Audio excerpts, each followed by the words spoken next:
लोकशाहीवादी युवा महासंघ DYFIच्या वतीनं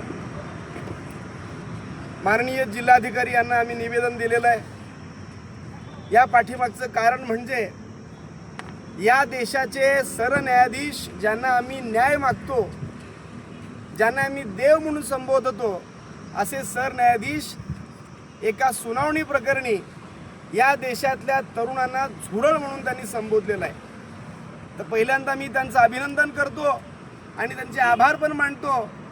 त्यांनी हे विधान म्हणत असताना काही गोष्टी नमूद केलेल्या आहेत।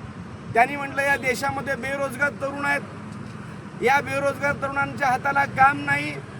ही सत्य परिस्थिती त्यांनी देशापुढे मांडलेली आहे। ही वस्तुस्थिती या देशाचे पंतप्रधान यांनी लक्षात घेऊन जे बेरोजगार तरुण आहेत तुम्ही त्यांच्या हाताला काम द्या, म्हणजे ते झुरळासारखे तुमच्यावरती हल्ले करत नाहीत।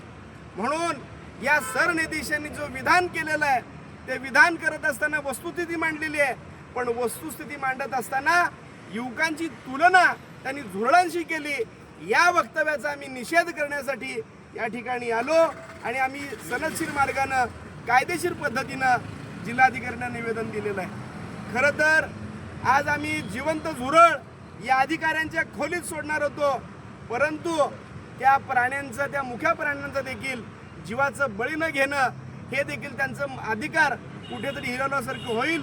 आमच्यातली माणुसकी दाखवून आम्ही ते काम न करता प्रतिमात्मक झुरळाची प्रतिमा या ठिकाणी निवेदनासोबत जिल्हाधिकारी यांना दिलेलं आहे। या सरकारला मी एवढंच सांगू इच्छितो, या देशाचे सरन्यायाधीश ज्यांना झुरळ म्हटलेलं आहे, या झुरळांच्या हाताला काम द्या, बेरोजगार तरुणांना रोजगार द्या।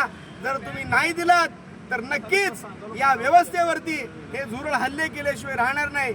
या ठिकाणी पुन्हा एकदा सरन्यायाधीश, देशाचे पंतप्रधान यांचा या ठिकाणी जळजळीत निषेध आम्ही व्यक्त करत आहोत।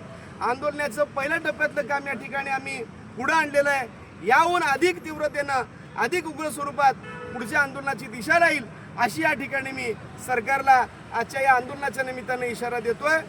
अरे युवकांना झुरळ म्हणणाऱ्या सरन्यायाधीशाचा धिक्कार असो, धिक्कार असो, धिक्कार असो, युवकांना झुरळ म्हणणाऱ्या सरन्यायाधीशाचा धिक्कार असो, धिक्कार असो, धिक्कार असो।